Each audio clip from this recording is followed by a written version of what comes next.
do Rici.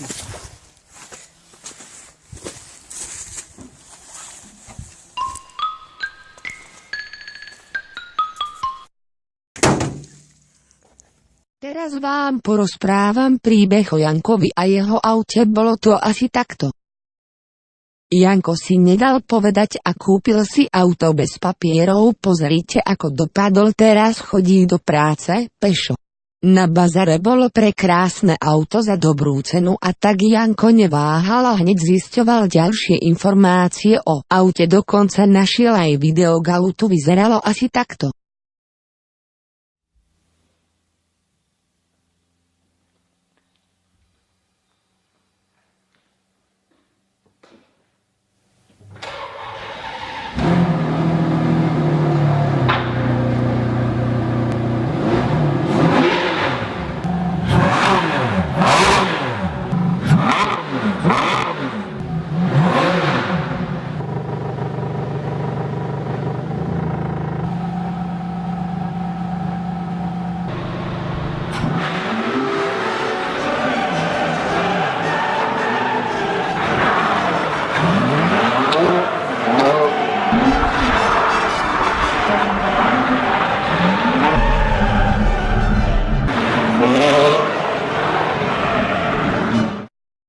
Janko naletel na takéto triky a namiesto auta, ktoré ste mali možnosť vidieť, dostal starú kraksňu.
Našťastie všetko dobre dopadlo. Janko si na auto pripojil konský záprach a žili šťastne, až kým nepomreli kone.